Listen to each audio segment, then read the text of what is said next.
Como é que uma vacina vira uma guerra? O que afinal matou os homens das máscaras de chumbo? E por que raios a Marinha do Brasil um dia atacou um bando de golfinhos?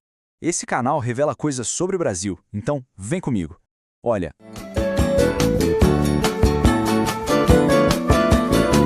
A história do nosso país é maluca.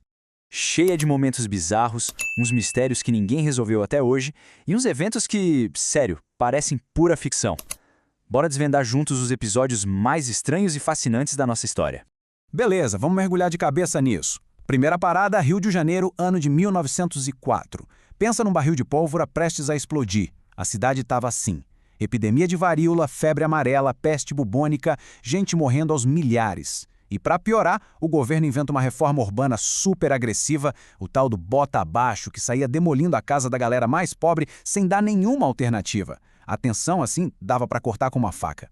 E aí, no meio desse caos todo, o governo decide impor a vacinação obrigatória contra a varíola. A ideia, claro, era boa, comandada pelo famoso sanitarista Oswaldo Cruz. Pô, acabar com uma doença mortal, uma causa nobre, certo? Pois é aqui que tudo muda. O problema não foi o quê, foi o como. A coisa foi feita de um jeito autoritário, violento, sem explicar nada para ninguém. E essa foi a faísca que faltava. O que veio depois foi uma explosão, literalmente. O que me deixa de queixo caído é a velocidade com que tudo aconteceu. Se liga só, dia 9 de novembro, um jornal vaza a lei. No dia seguinte, 10, a cidade já tá pegando fogo. Em menos de uma semana, o Rio de Janeiro virou um campo de batalha. É barricada, é tiroteio, é bonde queimado pra todo lado. O resultado? Centenas de mortos, feridos, gente presa, um caos total. E essa imagem aqui mostra bem a escala da coisa. Isso não foi um protestinho, não. Foi uma insurreição popular de verdade. O povo pegou os entulhos das casas que foram derrubadas e construiu trincheira para lutar contra a polícia, o exército e até a marinha. A cidade inteira parou, tomada pela fúria de gente que se sentiu totalmente humilhada, desrespeitada. E nas ruas, o que se ouvia era isso: morra a polícia e abaixo a vacina. Mas olha, o abaixo a vacina não era um grito contra a ciência, tá? Era um grito de revolta contra a violência do governo, contra a invasão das casas, a falta de respeito. Era o povo no limite, sabe? O grito de quem não aguentava mais. Agora, vamos para outra história, e aqui a gente vai ver que a influência pode ser uma arma tão violenta quanto a força bruta. Se você acha que o poder da mídia é um fenômeno novo, espera só para ver o estrago que um jornal de 1852 podia fazer. Esse é o caso de Manuel da Mota Coqueiro, um fazendeiro bem rico que acabou virando o personagem principal de um dos maiores erros judiciários do Brasil Império. A treta toda começou com um crime horrível. Uma família inteira de colonos que morava nas terras dele foi massacrada. E as suspeitas por conveniência ou sei lá o quê, caíram todas em cima dele, do Mota Coqueiro. A imprensa, claro, não perdeu tempo. Antes de ter qualquer julgamento, qualquer prova, os jornais já estavam chamando ele de o bárbaro coqueiro, o monstro, pintando o cara como o pior dos vilões. E aqui está o ponto principal, a diferença gritante entre o que falavam na época e o que a gente sabe hoje. Com a opinião pública toda inflamada pela mídia, não deu outra. A justiça condenou ele à forca. Só que anos depois, a história foi revista, e hoje muita gente tem certeza de que ele era inocente, vítima de uma armação e de um linchamento midiático. A execução dele foi tão polêmica que o próprio Dom Pedro II ficou chocado e praticamente acabou com a pena de morte no Brasil. Pena que, tarde demais para o Mota Coqueiro, né? Ok, agora a gente vai virar a página completamente. Esquece os dramas da justiça, as revoltas, a gente está entrando num território de mistérios que simplesmente não fazem sentido. Se prepara, porque a partir de agora a realidade fica muito, mas muito bizarra. Pensa na cena. Niterói, 1966. Um garoto tá lá, soltando pipa, e encontra 2 corpos no alto do Morro do Vintém. E o cenário é de filme de terror.